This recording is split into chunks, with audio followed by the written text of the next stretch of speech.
معزز سامعین گرامی قدر، کل آپ کے سامنے خیانت، کرپشن، امانت میں خیانت، مال حرام، اس حوالے سے چند گزارشات کو رکھا اور دلائل کے ساتھ اس بات کو آپ کے سامنے رکھا کہ مال حرام کھانے والا، اس کا کوئی بھی نیکی کا عمل قبول نہیں ہوتا جب تک وہ اس مال حرام کو کھانے سے توبہ نہ کر لے۔ رسول اللہ صلی اللہ علیہ وسلم نے خود ارشاد فرمایا، لا ایمان لمن لا امانۃ لہ، اس بندے کا کوئی ایمان ہی نہیں ہے جس کے پاس امانت کا ادراک نہیں ہے، اس کا ایمان نہیں ہے جو امانت میں خیانت کرنے والا ہے۔ اور لا دین لمن لا عہد لہ، اور اس کا بھی کوئی دین نہیں ہے کہ جو عہد کی پاسداری نہ کرتا ہو۔ رسول اللہ صلی اللہ علیہ وسلم نے اس حوالے سے ایک بڑی زبردست حدیث امت تک پہنچائی ہے۔ رسول اللہ صلی اللہ علیہ وسلم نے ارشاد فرمایا، 4 خصلتیں جس بندے میں ہوں وہ 100% منافق ہے۔ 4 عادتیں جس بندے میں ہوں وہ 100% منافق ہے۔ 1 ہوگی تو 25%، 2 ہوں گی تو 50%، 3 ہوں گی تو 75%، اور 4 ہوں گی تو 100% ہی منافق ہے۔ اور پھر ایویلویشن آپ نے خود کرنی ہے کہ اس 25% میں آپ کس کیٹیگری میں کتنے آپ کے نمبر ہیں۔ اس حوالے سے ہر بندہ اپنے نفس کے بارے میں بڑی اچھی طرح جانتا ہے۔ وہ 4 خصلتوں میں سے ایک خصلت یہ ہے، بات بے بات جھوٹ بولتا ہے، ضرورت بھی نہیں ہے، جب موقع ملا بات کی تو جھوٹ ہی بولا، جھوٹ بولنا شروع ہو گیا بغیر وجہ کے، جس کے بارے میں حدیث میں آتا ہے کہ ہنسنے ہنسانے کے لیے جھوٹ بول دینا، بلا وجہ جھوٹ بول دینا۔ یہ اگرچہ اس کا تعلق حفاظت زبان کے باب سے ہے، لیکن یہ حدیث اس کے اندر جب بات کرے بات بے بات جھوٹ بولے۔ دوسری عادت کہ جب کسی سے لڑائی جھگڑا ہو جائے، لڑائی جھگڑے کا ہو جانا یا آپس میں اختلاف کا پیدا ہو جانا، یہ کوئی بہت بڑی بات نہیں ہے۔ اختلاف کسی مسلمان بھائی کا دوسرے مسلمان سے اختلاف ہو سکتا ہے، اختلاف رائے ہو سکتا ہے، اختلاف پیدا ہو گیا۔ اب اس اختلاف کو ڈیل کیسے کرنا ہے، اس کے بھی آداب اسلام میں موجود ہیں۔ رسول اللہ صلی اللہ علیہ وسلم نے فرمایا، 4 عادتیں جس میں ہوں وہ پکا منافق ہے۔ دوسری عادت یہ ہے کہ جب لڑائی ہو تو معاملہ فہم تفہیم مذاکرات کی بجائے لڑائی جھگڑے، ہاتھا پائی اور ایک گالی گلوچ کے انداز میں اگلے کے ساتھ لڑنا شروع کر دے۔ جب لڑائی ہو گالیاں نکالنا شروع کر دے، جب اختلاف ہو مار پیٹ کی طرف بڑھے، جب کسی سے اختلاف رائے ہو گیا اس کا گریبان پکڑنے کی کوشش کر رہا ہے، جب لڑائی ہوگی گالیاں نکالنا شروع کر دی ہیں۔ اب آپ نے اور میں نے جائزہ لینا ہے اس حدیث کی روشنی میں کہ ہمیں منافقت میں کتنے نمبر ملتے ہیں۔ اللہ تعالی ہم سب کو 0 نمبر ملے اور ہم ان عیوب سے پاک ہو جائیں۔ اور جب عہد کرتا ہے، وعدہ کرتا ہے، میں اتنے بجے آؤں گا، میں اس تاریخ کو پیسے لٹاؤں گا، میں اس تاریخ کو آپ کا یہ کام کر دوں گا، جب عہد کرتا ہے پورا نہیں کرتا، بار بار یاد دہانی کرانی پڑتی ہے، میں فلاں تاریخ کو آپ کی پیمنٹ کر رہا ہوں، پیمنٹ کا ٹائم آ گیا ہے، اب وہ بندے فون کر رہے ہیں اور فون بند ہے۔ جب عہد کرے توڑ دے۔ 3 خصلتیں جن میں یہ پائی جاتی ہیں، اور یہ بھی جو عہد شکنی ہے یہ بھی خیانت میں شامل ہے۔ ہمارے موضوع کے ساتھ اس کا تعلق ہے، پہلے 2 کا اگرچہ اس قدر تعلق نہیں ہے، لیکن عہد شکنی میں پیمنٹوں کا لین دین، تجارت کا لین دین، کاروبار کا لین دین سب شامل ہے۔ اور چوتھی خصلت یہ ہے، جب امانت دی جائے تو خیانت کرے، اور یہ کاروباری مراکز کے لیے بھی ہے، دین کے اداروں کے لیے بھی ہے، آپ کی دکانوں کے لیے بھی ہے، آپ کے پلازوں اور بلڈنگوں کے لیے بھی ہے۔ ایک بندے نے آپ کے ساتھ انویسٹمنٹ کیا آپ کو امانت دار جان کے، اور آپ کیا کر رہے ہیں، اس کی امانت میں خیانت کر رہے ہیں۔ اور ایک بندے نے آپ کو امانت دی اس لیے کہ آپ امانت دار ہیں، بر وقت میرا قرض واپس کر دیں گے، قرض بھی اس نیت پہ دیا ہے، اور آپ خیانت کر دیں۔ جس بندے کو جب کوئی امانت دی جائے تو اس میں خیانت کر دے۔ یہ 4 خصلتیں جس میں جمع ہو جائیں وہ 100% منافق ہے، اس کا دین اور اسلام سے کوئی تعلق نہیں ہے۔ اور جس کے اندر جتنی عادت پائی جاتی ہے، 1 عادت پائی جاتی ہے، 2 پائی جاتی ہے، اتنے فیصد تک وہ منافق ہے۔ اب آپ مجھے بتائیں، رسول اللہ صلی اللہ علیہ وسلم نے خود ارشاد فرمایا کہ اللہ رب العزت 3 بندوں کا مقدمہ قیامت کے دن خود مدعی بن کے لڑیں گے. جس مقدمے کا مدعی اللہ ہو وہ مقدمہ ہارا جائے گا. خود مدعی بن کے لڑیں گے. ان میں سے پہلا بندہ وہ ہوگا، یہ جو حدیث ہے اس کے ساتھ ذرا ٹیلی کریں کیسی ملتی جلتی بات ہے. اس کے اندر پہلا بندہ وہ ہوگا جس نے اللہ کے نام پر، اللہ کے عہد پر، یعنی اس کو لوگوں نے اعتبار کیا اللہ کے لیے کہ بڑا نیک ہے، بڑا متقی ہے، بڑا حاجی ہے، بڑا نمازی ہے، بڑا ایماندار ہے. اس نے اللہ کے نام پہ لوگوں کو دھوکہ دیا. اپنے آپ کو حاجی شو کیا، نمازی شو کیا، متقی شو کیا، صالح شو کیا، نیک شو کیا، اور اس کے بعد دھوکہ دے دیا. پیمنٹ تو لوگوں نے اس وجہ سے دی تھی کہ بڑا ولی اللہ ہے، یہ بندہ میری پیمنٹ نہیں کھا سکتا. معاشرے میں جائزہ لیں. آج کل تو دکھ ہوتا ہے لوگوں کی بات سن کے. لوگ ایسی شکایات لے کے آتے ہیں، علامہ صاحب اس نے داڑھی رکھی اس لیے تھی کہ لوگوں کو فراڈ لگا سکے. اس نے داڑھی رکھی اس لیے تھی کہ لوگوں کو فراڈ لگا سکے، دھوکہ دے سکے. پہلی صف میں آتا تھا، مال لوٹ کے لے گیا. اس طرح کی شکایات ملتی ہیں کہ نہیں ملتی؟ جس نے اللہ کے نام پہ دھوکہ دیا، اللہ مدعی بنے گا، اس مظلوم کا ساتھی بنے گا. میرے نام پہ دھوکہ دیا، میری عبادات کے ذریعے لوگوں کے پیسے لوٹے، میری عبادات کو لوگوں کا مال بٹورنے کا سبب بنایا، تو میں مدعی ہوں اس مقدمے کا. اور دوسرا بندہ وہ ہوگا، اللہ اکبر، اللہ ہم سب کو ان عیوب سے پاک کر دے. دوسرا بندہ وہ ہوگا جس کے مدعی اللہ ہوں گے. یہ سب تاجروں کے لیے، میرے لیے، آپ کے لیے، ہر کاروباری معاملات کرنے والے شخص کے لیے یہ حدیث بڑی ڈرانے والی ہے. جس نے ملازم رکھا، جس نے مزدور رکھا، جس نے اجرت پہ کوئی کام کروانے کا ارادہ کیا، جس نے مستری کو بلایا، جس نے ترہان کو بلایا، جس نے لوہار کو بلایا، جس نے کوئی بھی چھوٹے سے چھوٹا کام کرنے کے لیے کسی کو مامور کیا کہ میرا یہ کام کر دے، جب کام پورا ہو گیا تو کام میں سے نقص نکالنے لگا، اس لیے کہ اس کی مزدوری کو تلف کر لوں. اگر نقص اور عیب ہو اس کی بات الگ ہے، لیکن یہ حدیث اس بات کے اوپر دلالت کرتی ہے جب مزدور نے مزدوری کر لی، پسینہ خشک ہو چکا ہے، اب اس سے لڑائی جھگڑا ڈال رہا کہ تو نے یہ کام ٹھیک نہیں کیا، تو نے یہ کام ٹھیک نہیں کیا، اس کو اجرت پوری نہیں دی، یا اس کو سرے سے اجرت ہی نہیں دی، پھٹیک ڈال دی. یہ ہم بڑا معمولی سا عیب سمجھتے ہیں. ہمارے معاشرے میں سب سے بڑا عیب جو معاشرے کے اندر موجود ہے یہی ہے.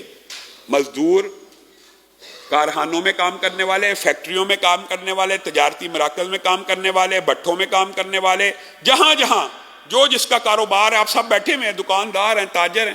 آپ سوچ لیں، پانڈی کپڑے اٹھانے والا، ٹریول کرنے والا، ٹیکسی چلانے والا، اوبر چلانے والا، کوئی بھی جس سے آپ نے کام تو لے لیا، اب کام ہو گیا تو جان بوجھ کے کیڑے نکال رہے ہیں کہ میں اس کی اجرت کم کر دوں یا اس کو اجرت سرے سے نہ دوں. رسول اللہ صلی اللہ علیہ وسلم نے فرمایا اس مزدور کا مقدمہ کل قیامت کے دن اللہ لڑے گا. ہمارے خلاف اگر یہ مقدمے اللہ ہی لڑنا شروع ہو جائے گا تو ہم نے کیسے بخشش کروانی ہے. اور تیسرا ظالم بندہ وہ ہے جس نے آزاد بندے کو قید کروا دیا، آزاد بندے کو غلام بنوا دیا. ایک آزاد بے گناہ جا رہا ہے، اس کے خلاف مقدمہ درج کرا دیا، جیلوں میں چلا گیا، بے گناہ، ذاتی لیٹیگیشن رنجش کی وجہ سے مقدمے کروا دیے، بے گناہ آزاد کو پھنسوا دیا. اور ہمارے معاشرے میں یہ عیب اداروں میں بہت زیادہ ہے. پولیس خامخواہ کسی بندے کو نامزد کر دیتی، خامخواہ راہ چلتے بندے کو. جب کمپین چلی ہو نا بھکاریوں کے خلاف، خاص طور پہ آپ نے دیکھا ہوگا، راہ چلتے لوگوں کو، بیچارے غریب لوگوں کو پکڑ کے مقدمات میں ملوث، چوری کے خلاف چلی، آج کل پتنگ بازی کے خلاف چل رہی. یہ اچھی بات ہے، چلنی چاہیے ان لوگوں کے خلاف مہم، لیکن اس میں بھی غور و فکر کرنا چاہیے کہ ہم نے گناہ گار کو پکڑنا کہ بے گناہ کو پکڑنا. تو رسول اللہ صلی اللہ علیہ وسلم نے فرمایا تیسرا بندہ جس کے مدعی اللہ بنیں گے وہ آزاد بندہ ہوگا جس کو غلام بنا دیا جائے گا صرف چند ٹکے مال بٹورنے کے لیے. اب میں اور آپ اپنا اپنا جائزہ لیں کہ ہم کتنے کو امانت دار ہیں. ہم نے یہ عیب اس رمضان میں بھی چھوڑنا ہے، ہم نے اس حرام خوری سے رکنا ہے یا نہیں؟ آپ حضرت ابو بکر کے وہ واقعات بھول گئے۔ زید بن ارقم کی اس روایت میں کتنی عجیب بات ہے کہ حضرت ابو بکر نے اپنے پاس ایک خادم رکھا ہوا تھا، اور وہ خادم جب کما کے لاتا حضرت ابو بکر اس سے پوچھا کرتے تھے یہ کمائی کس چیز کی ہے، وہ کہتا میں نے یہ کام کیا، اس کی یہ اجرت ملی، تو حضرت ابو بکر اس میں سے کچھ کھا لیا کرتے تھے۔ ایک دن آیا حضرت ابو بکر نے بغیر پوچھے کھا لیا، بعد میں یاد آیا اور پوچھا یہ آج جو مال آیا تھا یہ کس کا تھا؟ کہا میں نے ایک دور میں کہانت کی تھی، ایویں ٹیوا لگایا تھا، اندازہ لگایا تھا، تو آج وہ لوگ مجھے اجرت دے کے گئے ہیں۔ تو حضرت ابو بکر الٹیاں کرنے لگے، گلے میں انگلی دے دے کے باہر نکالنے لگے۔ صحابہ پوچھ اٹھے، ساتھی پوچھ اٹھے کہ بس اب تو وہ چلا گیا، اب اس طرح رکے نہیں، جب تک پورا میدا الٹی کر کے واش نہ کیا رکے نہیں، اور اپنے ساتھیوں کو مخاطب ہو کے کہا تمہیں رسول اللہ کی حدیث بھول گئی ہیں کہ رسول اللہ نے کہا تھا جسم کا وہ حصہ جو حرام کی کمائی سے پرورش پائے گا وہ جہنم میں جائے گا۔ تو ابو بکر کے جسم میں اگر یہ لقمہ گیا تو اس سے کچھ خون بنے گا، اس سے جسم کی کچھ نشو نما ہوگی، اس سے جسم کی کچھ حاجات پوری ہوں گی، تو وہ حصہ ابو بکر جہنم میں جلوائے، وہ حصہ ابو بکر جہنم میں جلوائے۔ رسول اللہ صلی اللہ علیہ وسلم نے ارشاد فرمایا مال حرام سے پلنے والا بدن اس بات کا مستحق ہے کہ اس کو آگ میں ڈالا جائے۔ مال حرام سے پورا پورا بدن پرورش پا رہا ہے، اور حضرت ابو بکر ایک لقمہ پھینک رہے ہیں کہ اس سے چند قطرے خون کے نہ بن جائیں۔ میں اور آپ چاہے بدن پورے کا پورا، کس کے لیے مال کماتے؟ اولاد کے لیے، بیوی بچوں کے لیے، اور کیا ہے؟ اور کوئی اینگل نہیں ہے اس بات کا۔ تو ان کی پرورش، جن کے چاہتے ہو مستقبل بہتر ہو جائے، جن کے چاہتے ہو یہ جنت میں چلے جائیں، جن کی اصلاح چاہتے ہو کہ یہ نیک متقی اور صالح بن جائیں، ہمارے لیے صدقہ جاریہ بن جائیں، ان کے منہ میں حرام کے لقمے ڈال کر ان کے ساتھ ظلم کر رہے ہو کہ وہ جسم حرام سے پرورش پا رہا ہے، اور حرام سے پرورش پانے والے جسم کے اوپر آگ کا سب سے زیادہ حق ہے۔ بچوں کا کیا قصور ہے؟ ظالم تو تم ہو۔ بچوں کا کیا قصور ہے؟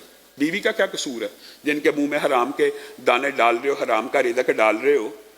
پھر اس کے اثرات ہیں، لوگ سمجھتے ہیں حرام کے اثرات نہیں ہیں، اللہ کی قسم حرام کے اثرات ہوتے ہیں، حالانکہ ان بچوں کا کوئی قصور نہیں ہے،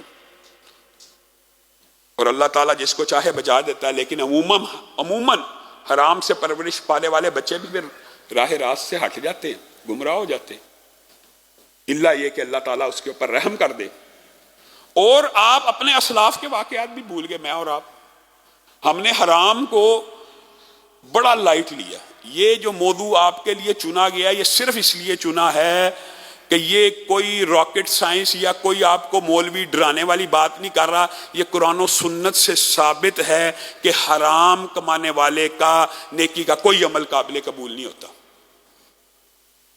حضرت عبداللہ ابن عمر ہیں، ایک چرواہے کے پاس گئے ہیں اور اس کو جا کے کہتے ہیں کہ ایک بکری دے دے اور اس کے پیسے لے لے، اور ایسا کری کہ جب مالک آئے گا، بارگیننگ ہوئی اس نے بکری کی قیمت، مالک آئے گا اس کو کہیے بھیڑیے نے کھا لیا۔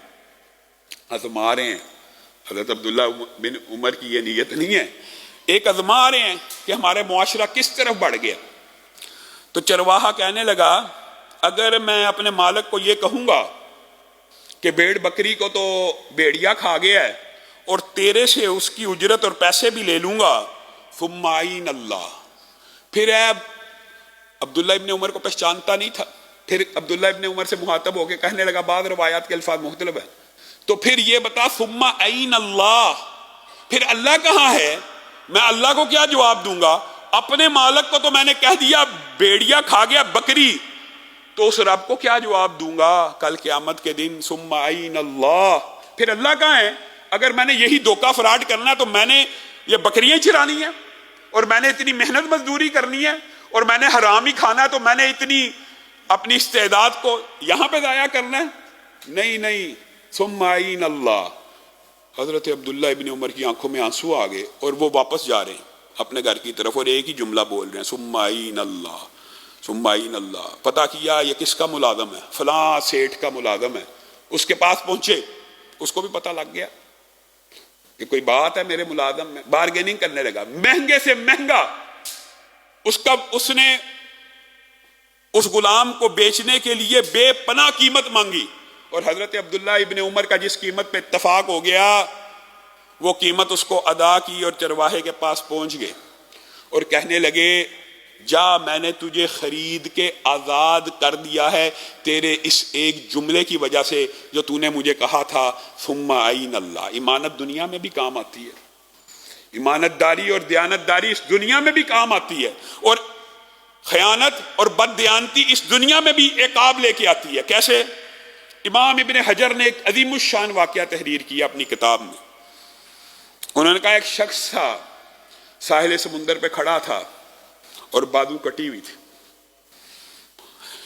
کندھوں تک بازو کٹی ہوئی تھی، اور لوگوں کو کہتا تھا اے لوگو، صبح ہوتی تھی، صبح اپنے گناہ پہ اتنا نادم اور پشیمان تھا، صبح ہوتی تھی ساحل پہ پہنچ جاتا تھا اور لوگوں کو کہتا تھا اے لوگو، یہ جو میری کٹی ہوئی بازو دیکھ رہے ہو اس سے عبرت پکڑو۔ پھر لوگ جمع ہوتے تھے، پھر ان کو اپنی کہانی بتاتا تھا، ہر روز کا اس کا یہ معمول تھا تاکہ لوگ اسے دیکھ کے عبرت پکڑیں۔ کیا کہانی بتاتا تھا؟ کہ میں بھی ہرکارا تھا حکومتی، میں بھی اہلکار تھا حکومتی، اور میں بھی بڑا طاقتور اور تندرست تھا، جو تم میری حالت دیکھ رہے ہو یہ میری حالت نہیں تھی۔ یہیں پہ اسی ساحل پہ ایک مچھیرا مچھلیاں بیچا کرتا تھا۔ ایک دن اس نے بہت بڑی مچھلی پکڑ لی، تو میں نے بھی دھوکہ اور فراڈ جب لگانا ہو، جب کسی کے ارادے میں بدنیتی پائی جائے تو وہ جو بھی ایلیگیشن لگا گئے، یہ اتنی بڑی مچھلی تو نہیں لے کے جا سکتا، اس کے اوپر سرکار کا حق ہے، ہمارا حق ہے۔ اس سے پکڑ لی، اس نے بڑے واسطے دیے، بچے بھوکے ہیں، ساری دن کی محنت کی ہے، اللہ تعالیٰ نے ایک مچھلی کانٹے پہ لگا دی، اللہ کے واسطے واپس کر دے۔ نہیں واپس کی، کہا مچھلی کو اٹھا کے اپنے گھر لے کے جانے کے لیے کتنی بڑی خیانت ہے، ایک مچھلی ہے نا، لیکن اللہ رب العزت کو کئی دفعہ فی الفور غضب بھی اللہ کا آ جاتا ہے، اور فی الفور اللہ کی پکڑ بھی آ جاتی ہے، اللہ کی سنت ہے، کئی مرتبہ ڈیل دیتا ہے اور کئی مرتبہ فی الفور پکڑ لیتا ہے۔ اسی وقت مچھلی نے اس کے انگوٹھے کے اوپر دانتوں کو گاڑ لیا۔ اب وہ نارمل سی بات ہے، مچھلی کاٹ جائے، دانتوں کو گاڑا، وہ گھر لے آیا، مچھلی پکائی، کھا لی، لیکن کہتا ہے جیسے رات ہوئی تکلیف بڑھ گئی، صبح حکیم کے پاس گیا، انہوں نے کہا بہت خطرناک قسم کا زہر انگوٹھا کاٹنا پڑے گا، کاٹ دیا، لیکن زخم رکے نہ، کچھ عرصے بعد وہ ہاتھوں میں پھیل گیا۔ حکیم نے کہا ہاتھ کاٹنا پڑے گا ورنہ آگے چلا جائے گا۔ کچھ عرصے بعد وہ زہر بڑھتا بڑھتا کونی تک آ گیا، پورا بازو کاٹ دیا گیا، جس بازو سے مچھلی کو پکڑا تھا، جس انگوٹھے کے اوپر مچھلی نے صرف دانت لگائے تھے، بازو تک کٹ گیا۔ تو میں بھی پریشان ہو گیا اور حکیم بھی پریشان ہو گیا کہ بازو تک تو کٹ گیا، امید آگے زخم نہیں چلے گا، اور اب میں نے کچھ پیچھے سے کاٹا ہے تاکہ آگے زہر منتقل نہ ہو۔ کہا لیکن زہر کا منتقل ہونا ایسا تھا کہ کچھ عرصے کے بعد کندھوں تک پہنچ گیا زہر، اور رگیں کالی ہو گئی، سبز ہو گئی۔ میں پھر حکیم کے پاس پہنچا تو حکیم کہنے لگا یہ کوئی جسمانی مرض نہیں ہے۔ حکیم بھی سمجھدار تھا، یہ کوئی جسمانی مرض نہیں ہے، میں اتنے لوگوں کا علاج کرتا ہوں، بتا واقعہ کیا ہے، یہ شروع کہاں سے ہوا تھا؟ کہا یہ سارا واقعہ ہے، اس طرح ظلم اور خیانت کی ہے، ایک مچھلی کو حرام حاصل کی ہے۔ تو کہا اللہ کے بندے تو مجھے پہلے بتا دیتا، جس دن انگوٹھا کٹا تھا میں تجھے اس دن کہتا اس سے جا کے معافی منگوا، اس سے جا کے معافی مانگ کے آ، اس سے اپنی یہ خیانت معاف کروا کے آ۔ اللہ کی قسم اگر تو نے یہ معافی اس سے ابھی نہ منگوائی تو تیرا سارے کا سارا جسم زہر سے بھر جائے گا اور تو مر جائے گا، چلا جا۔ کہا بازو کٹوا کے اس بندے کو ڈھونڈتا رہا، توبہ کی نیت تو بن چکی تھی، ارادہ تو بن چکا تھا، زہر آگے نہ چلا۔ وہ بندہ کچھ دنوں بعد مل گیا اور اس بندے کو میں نے کہا اللہ کے لیے مجھے معاف کر دے۔ وہ کہنے لگا تو کون ہے؟ میں تجھے جانتا ہی نہیں۔ کہا میں وہی ظالم ہوں جس نے تجھ سے ایک دن مچھلی کو کھینچا تھا، اب بتا تو نے کیا کہا جس کی وجہ سے میری پوری کی پوری بازو کٹ چکی ہے؟ تو مچھیرے نے جواب دیا ہاں مجھے یاد آ گیا، جس دن تو نے مجھ پہ ظلم کیا تھا اور اپنی طاقت اور قوت کے نشے میں مجھ سے مچھلی چھینی تھی تو میں نے رب سے ایک التجا کی تھی، اے اللہ اس لیے تو اپنی قوت اور طاقت کو دکھا دیا ہے، اے میرے رب اب اپنی قوت اور طاقت کو دکھا۔ ہر روز ساحل سمندر پہ یہ درس لے کے لوگوں کے لیے عبرت کا ایک دنیا کے اندر بھی واقعات موجود ہیں. اس دنیا کے اندر رسول اللہ صلی اللہ علیہ وسلم نے آپ کے خیال میں ویسے ہی کہہ دیا, ویسے ہی ہم نے بڑا لائٹ لیا ہوا ہے. رسول اللہ صلی اللہ علیہ وسلم نے پتہ کیا فرمایا؟ رسول اللہ سے زیادہ امتیوں سے کوئی مخلص, کوئی مولوی, کوئی عالم, کوئی مخلص نہیں ہے جتنا رسول اللہ اپنی امت سے مخلص ہیں. اور رسول اللہ امت کو ایک ہدایت کر کے جا رہے ہیں, ایک اللہ کے لیے آپ اس بات کو سمجھیں کہ تم میں سے میرا کوئی امتی کل قیامت کے دن میرے پاس اس حالت میں نہ آئے. ایک ہی بات کہہ رہے ہیں کہ اس کے گلے کے اوپر اونٹ ہو, اس کے گلے کے اوپر گھوڑا ہو, اس کے گلے کے اوپر بکری ہو, اس کے گلے کے اوپر کسی کا مال ہو, اس کے گلے کے اوپر کسی کا ایک کپڑا اور دھجی اور ٹاکی ہو, اور آ کے کہے میری سفارش کر دو. رسول اللہ نے سفارش کرنی ہے نا گناہ گاروں کی, اور گناہ گار کئی ایسے ہوں گے, ہزاروں کی, لاکھوں کی تعداد میں, ان گنت, جو رسول اللہ صلی اللہ علیہ وسلم کی سفارش کی وجہ سے جنت میں چلے جائیں گے. لیکن رسول اللہ نے شرط بیان کی ہے, اگر چاہتے ہو کہ اس دن میں تمہاری سفارش کروں تو اس حالت میں نہ آنا کہ کسی کا اونٹ اٹھایا ہو. مراد کیا ہے؟ گردن پہ اونٹ. مراد یہ ہے کسی کے ساتھ دھوکہ کیا ہو, ایک دھجی, ایک کپڑا, ایک مال و دولت, سونا چاندی لے کے نہ آنا. میں محمد صلی اللہ علیہ وسلم ایسے کسی بندے کی سفارش نہیں کروں گا, ایسے بندے کی سفارش میں بھی نہیں کروں گا. رسول اللہ صلی اللہ علیہ وسلم جو امت کے اوپر رؤوف اور رحیم ہے, جو چاہتے ہیں پوری امت جنت میں چلی جائے, وہ آپ کو اور مجھے یہ کیوں بتا رہے ہیں کہ میں ایسے شخص کی سفارش نہیں کروں گا؟ اس لیے کہ رسول اللہ نے وہ الفاظ حدیث میں خود بیان بھی کر دیے, کیونکہ یہ بات میں تمہیں بتلا کے جا رہا ہوں. ویسی بات نہیں ہے, حجت قائم کر دی ہے, تمہیں بتلا کے جا رہا ہوں, ڈکی چھپی بات نہیں ہے. کیا میں نے اس دنیا میں تمہیں یہ بات بتلا نہیں دی؟ تو پھر کل قیامت کے دن ایسی حالت میں میرے پاس مت آنا کہ کسی کا مال لیا ہو اور مجھ سے آ کے کو کہ سفارش کر کے معاف کروا دے. اسی لیے رسول اللہ صلی اللہ علیہ وسلم نے فرمایا تھا کہ مرنے سے پہلے پہلے اللہ کے لیے اپنے بھائیوں سے جو مال, جو دولت, جو امانت میں خیانت, جو قرضے, جو کاروباری لین دین میں پیسے دینے دلانے ہیں, وہ معاف کروا کے آؤ. رسول اللہ آپ کو تربیت دے کے جا رہے ہیں. رسول اللہ چاہتے ہیں آپ جنت میں جائیں, میں اور آپ نہیں چاہتے. رسول اللہ کہہ رہے ہیں اس دن تک کے لیے معاملہ معلق نہ رکھو, اللہ کے لیے اس دنیا کے اندر اپنے بھائیوں سے, اور اس دنیا میں معاف کروانا آسان ہے, اللہ کی قسم آسان ہے. اس دن جان نہیں چھٹنی. اس دن تو جس نے معاف کرنے کی نیت بھی کی ہوگی نا, وہ بھی معاف نہیں کرے گا. نیکیاں مل رہی ہیں, کون چھوڑے گا نیکی کو؟ یوم یفر المرء من اخیہ, اس دن بندہ کوئی نیکی چھوڑے گا کہ جس دن ایک ایک نیکی کی طلب اور خواہش ہوگی؟ معاف کرنے والے سگے بہن بھائی کیوں نہ ہوں گے, اس دن نہیں چھوڑیں گے, کہیں گے نیکیاں ہی مل جائیں, ہمارے گناہ ہی پڑ جائیں. رسول اللہ صلی اللہ علیہ وسلم نے اسی لیے اس شخص کی بات کی ہے کہ قیامت کے دن مفلس تم سمجھتے ہو جس کے بعد درہم اور دینار نہیں ہے؟ مفلس وہ شخص ہے جو قیامت کے دن نیکیوں کے پہاڑ لے کے آئے گا, پہاڑ نیکیوں کے, لیکن کسی کو تھپڑ مارا, کسی کو گالی دیا اور کسی کا مال لوٹا ہے. اب مجھے ایمانداری سے بتائیے, لوٹا تو مال ہے اور اس کی نیکیاں اس کو دی جا رہی ہیں اور وہ بندہ راضی نہیں ہو رہا, اور دی جائے. اس نے میں کہتا ہوں لاکھوں کی بات تو بڑی دور کی ہے, 1000, 10 روپے, 1 روپیہ بھی کسی نے اگر کسی کا لینا ہے, رسول اللہ صلی اللہ علیہ وسلم نے یہ نہیں کہا کہ سینگ کے بغیر کی بکری, سینگ والی بکری آپس میں حساب کتاب ہونا ہے, تو روپیہ 10 روپے 100 روپے کا حساب نہیں ہونا, حساب ہونا ہے. اور اس دن وہ بندہ بڑھ چڑھ کے واپس لینے کی کوشش کرے گا. اس نے میرا 1000 دینا تھا, میں ایک مفہوم بیان کر رہا ہوں, 1000 نیکیاں لے لے, نہیں لیتا, نہیں راضی, اور چاہیے, اور چاہیے. یہ اتنی بڑی نیکیوں کے پہاڑ لے کے آئے گا, لوگوں کا مال کھایا, گالیاں دی ہیں, تھپڑ مارے ہیں, ظلم کیا ہوا ہے, نیکیاں جا رہی ہیں, جا رہی ہیں, جا رہی ہیں, جا رہی ہیں, جا رہی ہیں, جا رہی ہیں, ختم, اکاؤنٹ زیرو ہو گیا. اب اس بد قسمت کے, بد نصیب کے ساری زندگی عبادت گزار رہا ہے, حاجی نمازی رہا, نیکیوں کے پہاڑ لے کے آیا ہے, صرف لوگوں کے ساتھ ظلم, امانتوں میں خیانتیں, حرام لوٹتا رہا, مال کھاتا رہا, اللہ کے نام پہ دھوکے دیتا رہا. اب یہ بات بتائیں کہ اس نے زنا کیا, چوری کی ہے, ڈکیتی کی ہے, اور کچھ کیا ہے؟ نہیں کیا, لیکن اس کے اوپر لوگوں کے وہ جرائم بھی ڈالے جا رہے ہیں جو اس نے نہیں کیے. اور کیسے معاملہ حل ہوگا؟ اس لیے یہ حدیث بھی عقل کے خلاف نہیں ہے اور ظلم کے اوپر مبنی نہیں ہے. پھر جن لوگوں کا حق کھایا ہوگا ان کے گناہ اس کے اوپر ڈال دیے جائیں گے. وہ بندے کتنے خوش ہوں گے. اس لیے کہتے ہیں مظلومیت کی زندگی پھر بھی ہر لحاظ سے بہتر ہوتی ہے کہ کل قیامت کے دن اس کا ریوارڈ ضرور ملتا ہے, اس کا اجر ضرور ملتا ہے جو بھی انسان کے اوپر. اور یہ بات یاد رکھیے کہ حرام خوری کے حوالے سے اگر آپ صرف یہ نقطہ سمجھ جائیں تو آپ کا کنسیپٹ کلیئر ہو جائے گا. جس نے 1000 10,000 20,000 چوری کیا ہے, خیانت کی ہے, بددیانتی کی ہے. اچھا ہم نا بڑے عجیب ہیں, ہماری سائیکالوجی عجیب ہے, ہمارا فلسفہ اور منطق بڑی عجیب ہے.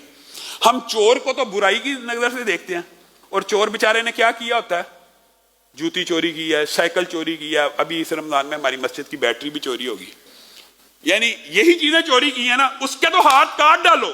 جی شریعت کا حکم ہے چور کے ہاتھ کاٹ ڈالو, چور کے ہاتھ حکم ہے. اور اس میں سنگینی ہے کہ اس بندے کو ان ہاتھوں کو برقرار نہیں رہنا چاہیے جو لوگوں کے مال لوٹتا ہے. چوری بڑی جناب بری چیز ہے, چوری بری ہے, لیکن آپ جو میٹھی زبان سے لوگوں کا مال لوٹ رہے ہیں وہ چوری نہیں ہے. انا للہ و انا الیہ. جو آپ دھوکے بازی اور ہوشیاری اور چلاکی سے لوگوں کی جیبیں کاٹ رہے ہیں وہ چوری نہیں ہے, اور وہ تو ڈکیتی ہے. چوری سے بھی بڑا گناہ ہے. آپ لوگوں کے مال لوٹ رہے ہیں, آپ لوگوں کے ساتھ غبن کر رہے ہیں, آپ لوگوں کا پیسہ لے رہے ہیں, اور واپسی کی کوئی نیت نہیں ہے. واپسی کی نیت والے کے لیے اور مسائل ہیں. جس بندے کی نیت واپسی کی ہو وہ چاہے جتنا مرضی بڑا مقروض ہو, اللہ کی قسم رسول اللہ صلی اللہ علیہ وسلم نے فرمایا اللہ بھی اس کی مدد میں لگ پڑتا ہے کہ یہ واپس کرے, اللہ بھی اس کی مدد میں لگ پڑتا ہے. لیکن ایک بندے نے نیت ہی نہیں کی, پھر اس کی مدد نہیں ہوتی. آج بیٹھے ہوئے ہیں جن جن لوگوں کے پیسے دینے ہیں, آج نیت کریں اللہ دے کے اس دنیا سے جان خلاصی کرا کے ان سے معافیہ کروا کے یا ان کو واپس لٹا کے جانا ہے. اللہ کی قسم آسمان سے مدد آئے گی, آپ قرضوں کے بوجھ سے نکل جائیں گے. آپ نے جس کا جو پیسہ دینا ہے آپ واپس لٹا کے جائیں گے. آپ 1000 کی چوری کو چور سمجھ کے ہاتھ کاٹنے کا مستحق سمجھتے ہیں, اور آپ نے لوگوں کا لاکھوں دینا ہے اور آپ دے نہیں رہے. اسی لیے رسول اللہ صلی اللہ علیہ وسلم نے فرمایا تھا جس بندے کے پاس مال موجود ہو اور وہ لوگوں کو ادا واپس نہ کرے, اس بندے کی عزت اس بندے کے ہاتھ میں ہے. وہ پھر اس کی عزت کی دھجیاں اڑا دے, چاہے اس کے گربانوں کو پکڑے, چاہے چوکوں چوراہوں میں اعلان کرے. ایک بندے کے پاس وسعت ہے, یہ وسعت والے کے لیے, اور جس کے پاس وسعت نہیں ہے وہ ارادہ کر لے, اس کے لیے آپ بھی رحم کریں, آپ بھی اس کو مہلت دیں, آپ بھی اس کو وقت دیں. کہ اس کے بعد وسعت نہیں ہے, پھر اللہ بھی اس کے اوپر رحمت کرے گا, پھر اللہ بھی اس کو موقع دے گا کہ اپنے ادھار, قرض اور حرام کے سارے معاملات کو ادا کرے گا. اللہ رب العزت جو کہا گیا, جو سنا گیا, اس کو سمجھنے کی توفیق عنایت فرمائے. اور حرام خوری کے ضمن میں جو چند باتیں رہ گئی ہیں انشاءاللہ کل آئندہ آنے والے درس میں اس حوالے سے گفتگو کریں گے. سبحان ربک رب العزت عما یصفون.